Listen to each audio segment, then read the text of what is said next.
Alright, we're back for the next day. As you can see, I already started going to work, so all I really did is I just cleaned up this grounding. This grounding was a mess. I was tired of looking at it.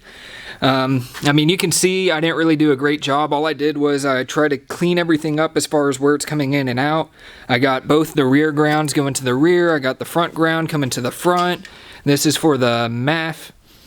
I have the coil wires, so here's the driver's side, here's the passenger side along with the front AC compressor.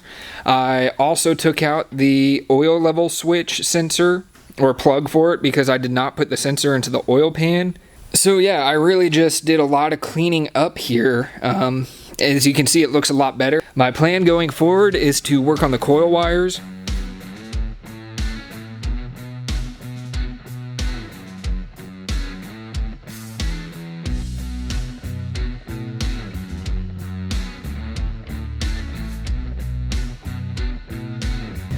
Okay guys, I ran into a little bit of an issue. So this driver's side coil connector, when you pull it over here and run it along the cable route, the wires are a little too tight for comfort. I'm really not comfortable with how tight they are, and I really don't want to extend the wires. So what I'm going to do is I'm going to switch the connector for the driver's side coils over to the passenger side.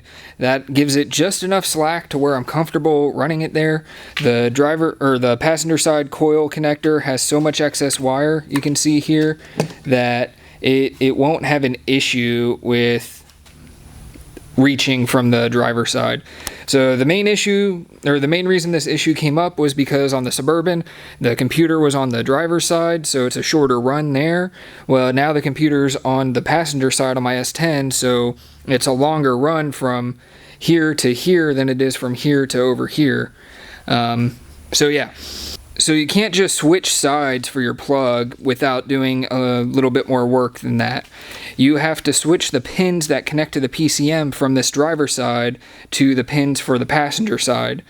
That way you're not running cylinder 1, 3, 5, 7, you're running cylinder 2, 4, 6, 8. So it's really not that hard to do that. As far as switching wires, really they go directly where the other ones go. So wherever you see a green wire on this one go, the green and white wire, you put the green wire on this one. I'm going to explain this a little better for you guys in a second. Okay guys, so don't mind the mess here, but here's the reasoning we need to switch the wires. So if we're looking at this from the driver's side, this is cylinder 1, 3, 5, and 7. Well, if we look at it from the passenger side, everything flips around. So you have cylinder 8, 6, 4, and 2. So because of that, you need to make sure you're very careful when you switch the wires around. I have made this sheet, and if it'll focus, there we go. I have made this sheet, and this shows what pins I'm moving where. So from pin 60, instead of having the original pin 60 in there, I'm putting pin 61 in, which is the brown and white wire from the second harness, and this is for the control for bank 1. Now if we go to pin 61, I'm putting 60 in there because that's from the other harness, and that'll control bank 2. So since you're switching everything, you got to do that. The biggest thing is you need to switch cylinders 1 and 8, 7, 2, 6 and 3, and 4 and 5. Those are the big things. You got to move those over. So on here, I was getting a little confused originally because they have it directly ignition control 1 to 8, 7 to 2, but then I would get down here and it would say 6 to 5, and that's not right. You don't want 6 to 5, you want 4 and 5 to switch. If we look back here, cylinders 4 and 5 are the ones on the same circuit as far as the wiring goes for this whole thing.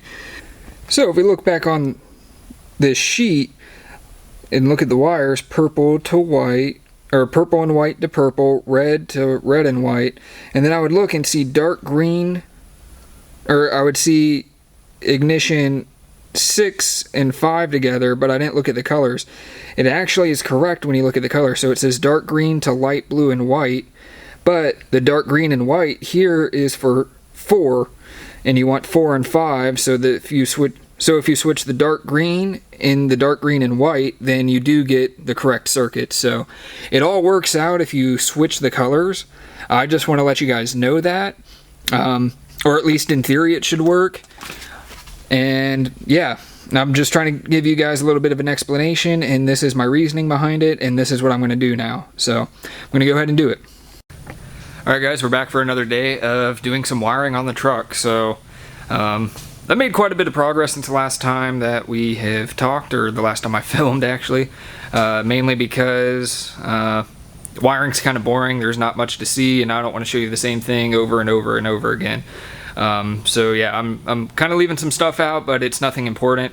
I do plan on making a follow-up video that will discuss some of the wiring changes and alterations I've done. But I'm getting ready to show you, here's one of the ones that I am getting ready to do.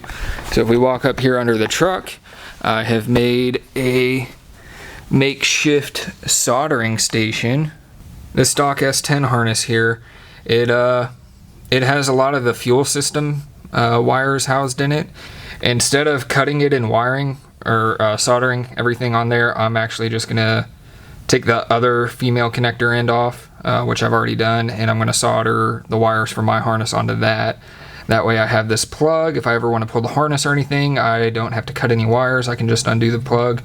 This has the fuel pressure sensor wires, and it also has the I think the fuel level wire as well. I have a list of everything I'm changing to keep track of all these changes. But yeah, so I got the stock connector and female connector. I will be soldering the wires from the harness I'm making to this one. So everything should work out well.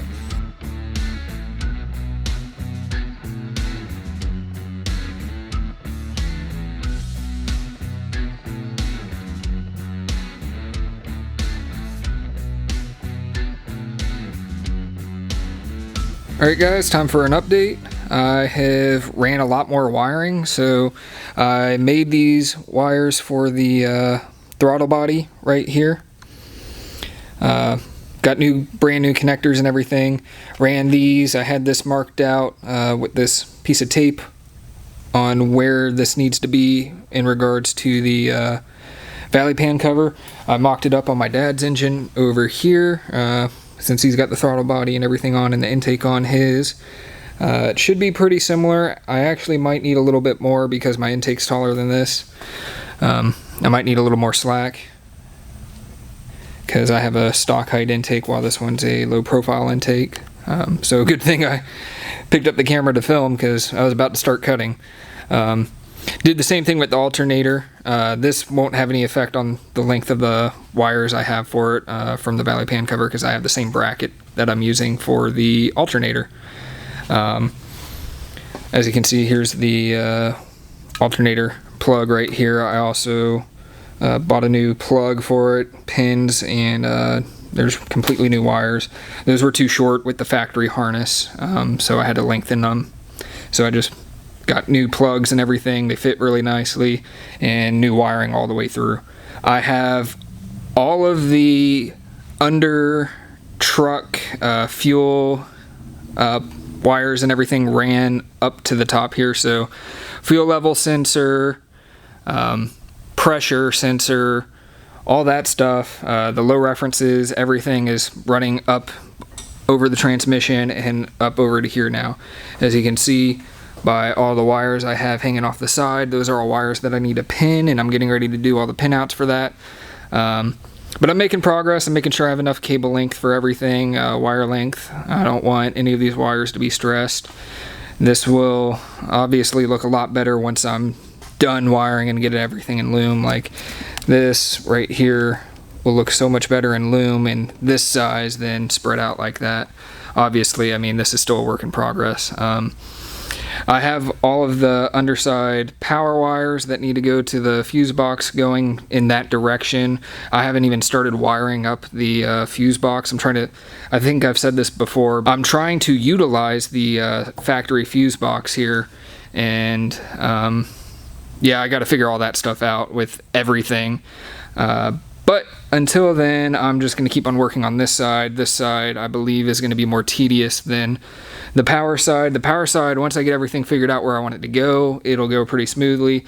This, I know where everything needs to go, but I got to put all the pins and all the connectors on, and it's just a larger quantity of wires in general going to this side, so that's why it's a little bit more difficult. I will show some footage from under the truck on how I'm routing my wires. I actually have it pretty clean right now instead of a bunch of wires hanging like to the ground from under the truck. So yeah, we're making progress. I'm going to go ahead and start doing some more pinouts.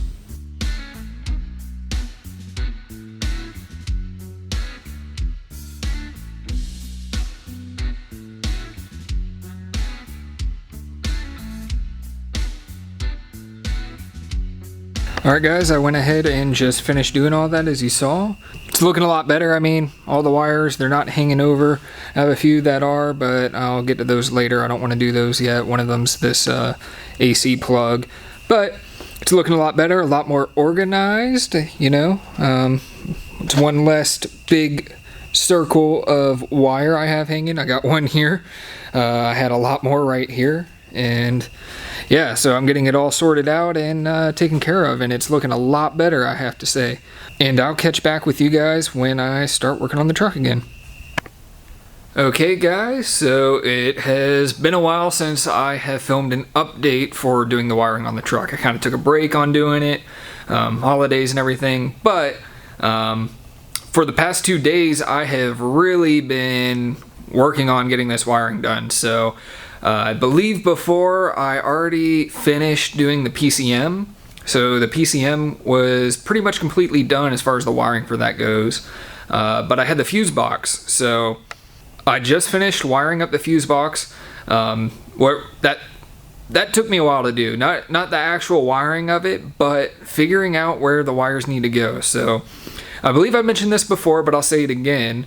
I am trying to use the stock S10 fuse box. I don't really want to add any unnecessary bulk. I didn't want an external fuse box. We'll get to that here in a second. But I just wanted, like I've said, I've been trying to keep this build to make it look as stock as possible. So figuring out where all the wiring needs to go, where all the circuits are, how the fuse box incorporates all these circuits and everything within it, as far as your run power, your ignition power, starting power, all that, etc., and your hot all the time wires and circuits. So just trying to figure that out, get everything to work in the right fuses, using the right fuse slots as far as where the wires go, the right relays, everything like that, and make sure everything's going where it needs to go from the fuse box. So I have actually already figured all that out, and I have finished wiring it all up. So I'm going to go ahead and show you that now. So yes, this looks messy, but this whole engine bay is really messy as far as the wiring goes.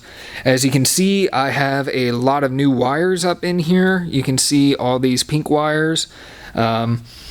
A lot of them are extensions. You can see here where there's old wires and then heat shrink and then new wires. I soldered new wires on to extend the wires that I have going. Most of those were for the fuel injectors and the coils, but I wanted to run new wires all the way, but I didn't have the right pins for repinning it, so I didn't do that. I just extended them. I mean, really, it's just a voltage. It's not that critical as far as your resistances and everything goes within the wiring. But I extended all the wires, I added wires that I needed, and I have everything in the correct spot on this C2 block for the underhood fuse box. Again, figuring out where the wires go is what takes the longest part. Putting them in doesn't take long. I put all of them in like a day and a half. And when I say a day and a half, I mean getting off work, putting in a couple hours, and then, going back in. But anyway, I have all those wires in, and I have the corresponding wires that needed to move to the PCM in, because some of them were too short going from the fuse box to the PCM, because in the Suburban, the fuse box and the PCM were on the same side of the engine bay. So I think they were both on either the driver's side or the passenger side. So they had really short wires going to them. So I had to make new wires that takes them from this fuse box all the way over to the other side of the engine bay to this fuse box.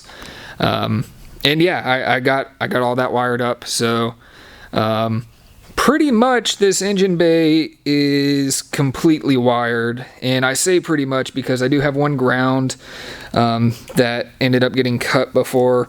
So it's this ground here. It's not focused real well, but you can see the wire. That goes to AC high end, I think. AC low pressure. It goes to your AC low pressure. So I just got to ground that with the rest of the harness. And then you see these wires up here. Those are for the fan, for the electric fans that I'm putting in. And what I'm doing with those is, well, here, I'll show you what I'm doing. So we have this stock fuse box right here. And if you look next to it, I don't know if I've shown you guys this, if I can get some of these wires out of the way.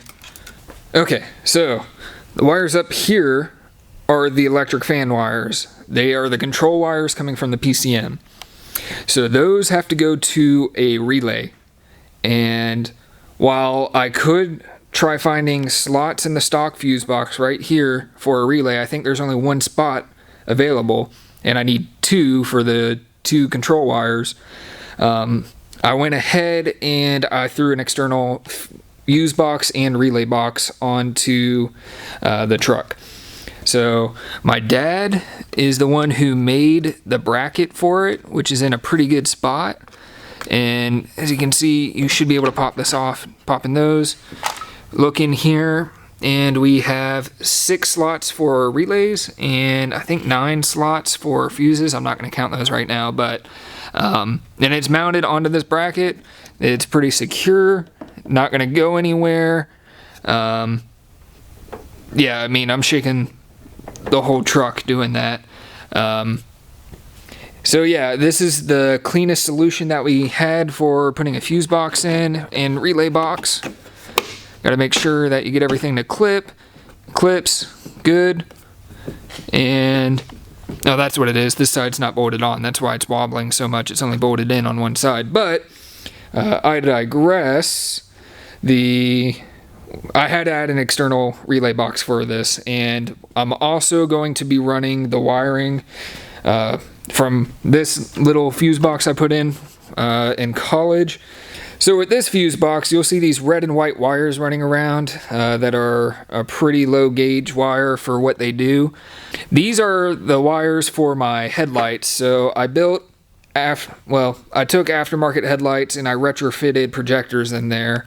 If you want to see a video on that, leave a comment down in the description. I did film that process, but I was not a fan of how it turned out. It was my first retrofit build and I could have done better, but if you want to see that, leave a comment down, like I said before, saying you want to see that. Anyway, the fuse boxes for the wiring for the headlights, I have demon eyes in them, in the projectors. They're a lot brighter, but I don't need this wiring here for it, at least to be this big of gauge, and I really don't want it going to this fuse box anymore. I also have my sub wire coming from this fuse box as well, running to the sub inside the truck for the power. And eventually I'm going to move those and run those wires into this fuse box, but right now I know everything works for this, and I don't want to spend time on troubleshooting that when I have a lot more wiring that I really need to worry about. So I'm going to leave all of that alone for now, and just run the wires that I need to. And then once I have this truck done running and put together, I'll come back to that and probably shoot another video. But anyway, so that's kind of explaining everything I've done with this wiring so far. And the steps moving forward are to start looming this wire, which will take a lot of this mess out, because you can see how messy it is. I'm going to start looming it. I'm not going to start taping at least all this big stuff up yet, like the big routes of wires. I'll probably end up taping like all the wires for the fuel injectors and the coil wires and all your miscellaneous wires coming out here. That way I have all that done because that's not really going to change it all. But I don't want to tape the big wires in case I need to get in there later on to change something. So, which hopefully I don't have to change anything. I'm hoping everything works well and works the first time. As far as when I go to start the truck up, that's kind of the goal. But we will find out once the time comes for that. But like I said, I'm going to go ahead and start looming everything up and just making this engine bay look a lot cleaner.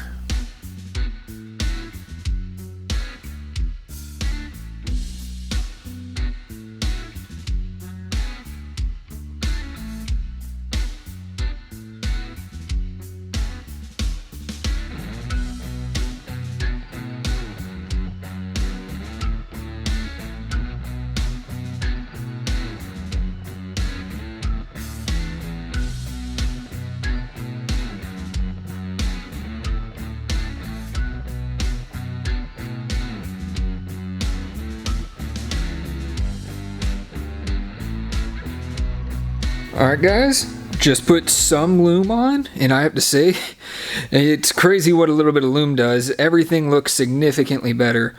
Looking over here, you can see I have a couple little branches coming off of the PCM connectors, and then they go into a bigger loom, and then that loom comes over to the center, and then we go over to the fuse box here. So these are the fan wires that I don't have set up yet. Those will have separate branches coming out of this loom to this relay box, but until then, they're just going to be hanging out like that. But this looks significantly better as well. We have another big loom coming from that all the way over to the center here. And this is where I'm going to be spending most of my time, is on this whole center section. There is a lot to do here. There's a lot of wiring going through here and going under the intake, and I'm going to try tidying all that up, at least all the stuff under the intake, at least zip tying together to get it out of the way. But as I said, it is looking a lot better, and the only thing that can happen next is it just looks even better. The hard part's going to be getting all the wiring that goes under the truck, because I do want to loom that up as well to protect those wires.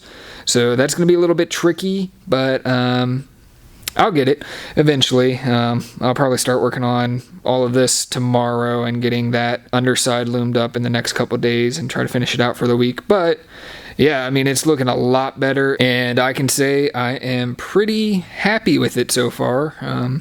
Just gotta work on it some more and get it done. Okay, it's been a few days, and as you guys can tell, I have done a little bit more loom management for this wiring. So if we go ahead and look here, you can see just how much nicer and more neat everything is. Still not done. I finished everything on the top side, but now it is time to work on the underside. So you can see all the wiring that goes underneath the truck is still not loomed yet. What I'm going to do is I'm going to go ahead and tape everything off down at the bottom of the truck. That way I know where I want the looms to split off for like the transmission connectors, O2 sensors, fuel pump connectors, and all that sort of stuff. So yeah, I'm going to go ahead and put the truck up on the lift. Bring it up, mark all that off with probably blue painter's tape on where I want everything to be, and then I will pull this loom up and start putting it all together. Most of it's going to be together. It's going to be basically two separate bundles leaving from the engine bay, one here and one here. So basically one going on the driver's side, one going on the passenger side. Try to keep everything split up kind of like that. But I think this T looking junction I have coming off the harnesses is actually looking pretty good. This big group here is all the grounds. I didn't want to have to mess with all the grounds being everywhere when I try to put the intake manifold on, so I just kind of loomed them all up, taped it up, and made sure that they would all stay together without having to worry about it getting caught in between the heads and the intake manifold. So yeah, like I said, I'm going to go ahead and lift it up and start working on the looming some more.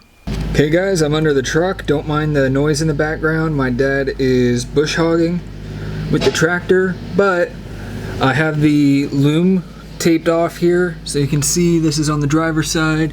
It goes up over the transmission here. So most of this that you see on this right side that I'm holding on to, that is for the fuel pump and the flex fuel sensor. Then we have the transmission wiring here for the neutral safety switch and everything. If you look up here, you can see that it is taped off where everything meets.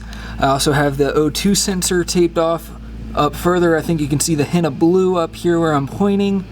So everything's kind of marked off where I want it to be, so everything that's marked off will get individually loomed, and then when it's together, it will all be loomed together.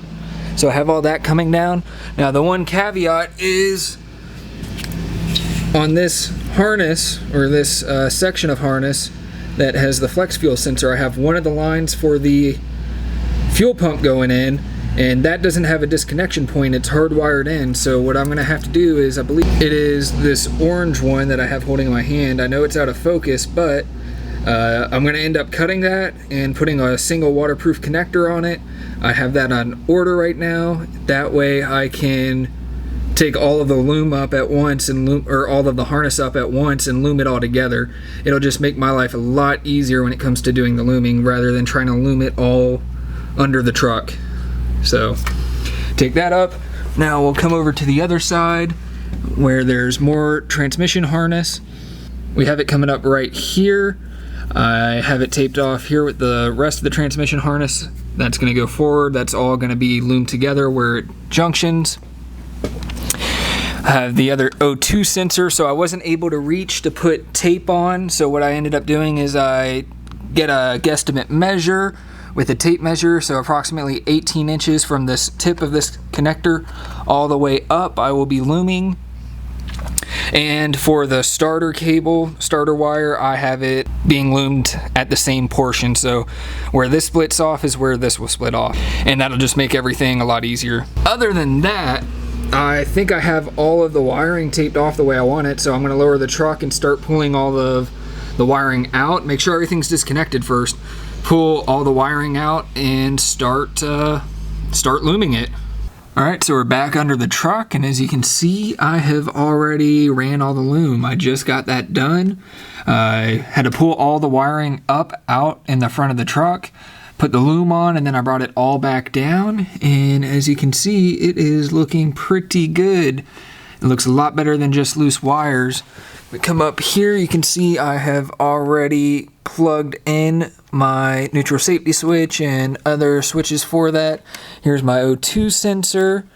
Come over to the other side. It's a little dark, but let me see if I can get the light. I have my other transmission wires put in, so the one that you see right there, and then there's one over here. I have my starter wire, which is the long one coming off the screen here, so it comes down to there. And I have my other O2 sensor. So as of right now, I have all the wiring ran for the truck pretty much. Okay guys, and here we are back on the top side, and as you can see, everything has been loomed up. I have taped up all the wires in the back to make it a little bit neater and to protect them more. And yeah, everything is looking good, so I'm pretty much done for the wiring now that I have the loom on. All that I'm going to have to do is start connecting things as I build the engine, put it all together. So like get the intake on and get the coils on, and then I can start connecting the coil wire, all the fuel injector wires, the map sensor. I'll be able to get a lot of these wires taken care of. Yeah, I mean, it'll look a lot cleaner with the intake on it, so when I get the intake on it, it'll cover all these wires up that are right here above the valley pan cover. That's just how these are going to stay. I'm probably going to zip tie them so they're all closer, that way I don't have to worry about anything getting pinched in between the intake and the heads. But yeah, everything's coming together really well, and I am super happy with it. Very substantial change from what it looked like before. Alright guys, with the looming done, the harness is pretty much done, and I am very happy with how it turned out. If you guys want to see how I modified the harness to integrate into the S10, go ahead and leave a comment down in the description saying you want to see that, and that could possibly be the next video I put up. So I hope you guys enjoyed the video. Thanks for watching, and I'll see you in the next one.